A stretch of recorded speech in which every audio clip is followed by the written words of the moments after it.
Perkenalkan, nama saya Nurul Aswani. Saya dari kelas 222B Manajemen. NIM 2209308110031. Baik, saya akan mempresentasikan materi yang berjudul ketika perilaku pelaku bisnis. Sebelum saya memulai materi ini, eh, jangan lupa like, comment, subscribe, and ketik loncengnya ya. Etika perilaku bisnis. Bisnis yang baik adalah bisnis yang beretika. Hasil studi empiris yang menunjukkan bahwa bisnis yang berhasil secara umum merupakan bisnis yang memiliki pedoman etika dan mampu membangun etika perusahaan baik sebagai aset bisnis. Etika menuntut agar seseorang melakukan ajaran moral tertentu karena ia sadar bahwa hal itu memang bermanfaat dan baik bagi dirinya dan orang lain.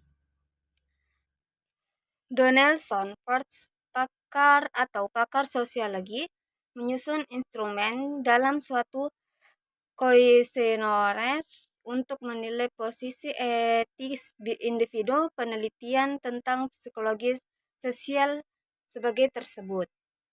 Seseorang harus memastikan bahwa tindakannya tidak pemeran sengaja untuk menyakiti orang lain, bahkan untuk hal kecil.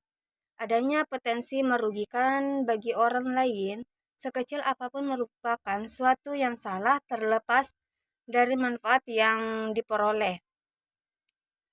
Posisi moral merupakan hal yang bersifat individual yang tidak memoral bagi orang lain. Dalam konteks perilaku bisnis, kuesioner ini cukup membantu untuk mengenali karakter mitra bisnis, baik internal maupun eksternal. Pelaku bisnis merupakan pemegang kepentingan utama atau stakeholder atau orang yang berkepentingan dalam bisnis. Terdapat beberapa pemegang kepentingan utama yang terlihat dalam bisnis antara lain. Yang pertama, pemilik, yang kedua karyawan, yang ketiga kreditor, yang keempat pemasok, yang kelima pelanggan, yang keenam investor. Unsur yang harus diperhatikan dalam bisnis yang beretika adalah nilai keadilan. Perhatikan beberapa perbuatan ketidakadilan etika bisnis yang terdapat dalam pengaturan pemasaran. Yang pertama, proses mendapatkan barang yang dilakukan dengan menghadang supplier di pinggir kota sebelum masuk pasar atau untuk mendapatkan harga lebih murah. Yang kedua, mengurangi timbangan. Yang ketiga, menyembunyikan cacat yang terdapat di barang. Yang keempat, melakukan penipuasi pemasaran. Yang kelima, memanipulasi penawaran atau permintaan atau penimbangan barang. Yang keenam, menjual barang dengan dagangan dengan harga yang jauh lebih tinggi dari harga pasar secara sengaja atau memanfaatkan ketidaktahuan pembeli. Bisnis yang tidak beretika, yaitu sebagai industri, masyarakat masih memandang bisnis adalah bisnis, di mana sangat dimungkinkan untuk melakukan tindakan kurang terpuji untuk mencapai tujuan bisnis.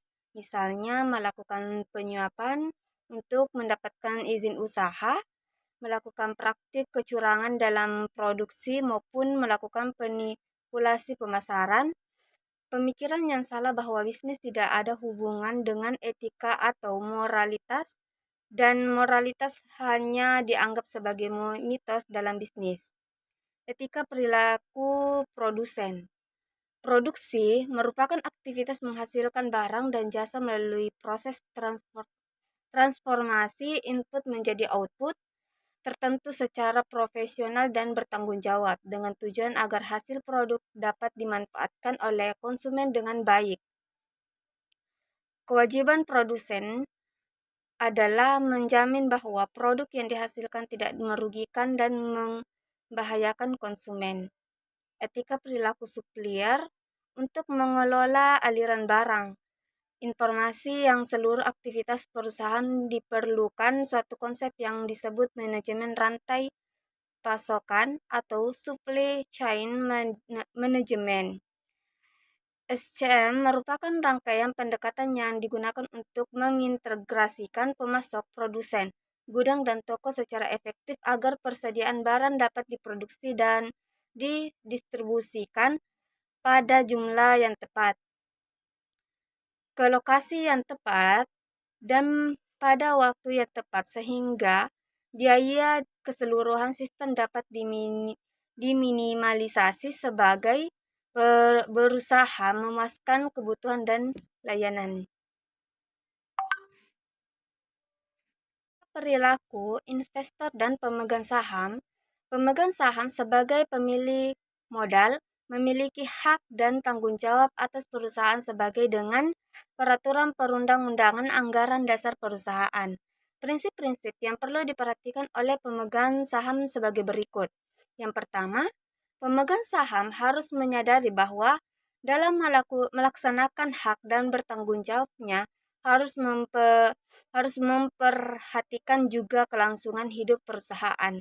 Yang kedua, perusahaan harus menjamin dapat terpenuhinya hak dan bertanggung jawab pemegang saham atas dasar asas kewajaran dan kesetaraan sesuai dengan peraturan perundang-undangan dan anggaran dasar perusahaan. Perilaku pemilik perusahaan. Pemilik perusahaan adalah orang yang memiliki ide untuk memulai suatu bisnis dengan mengorganisasikan, mengelola, dan mengonsumsikan resiko suatu bisnis yang dihadapi dari permulaan bisnis. Dengan kata lain, pemilik perusahaan adalah orang yang berwenang untuk melakukan segala sesuatu terhadap usaha yang dimilikinya. Etika perilaku karyawan. Karyawan yang berkualitas adalah aset yang paling berharga bagi perusahaan. Oleh karena itu, perusahaan harus memaksimalkan mungkin harus mempertahankan karyawannya untuk memudahkan penerapan etika perusahaan dalam kegiatan sehari-hari. Maka nilai-nilai yang tergantung dalam etika harus dituangkan ke dalam manajemen korporasi. Baik, mungkin cukup sekian dari presentasi saya. Mohon maaf bila kata-kata saya ada yang salah, mohon dimaafkan. Wabillahi taufiq wal hidayah. Assalamualaikum warahmatullahi wabarakatuh.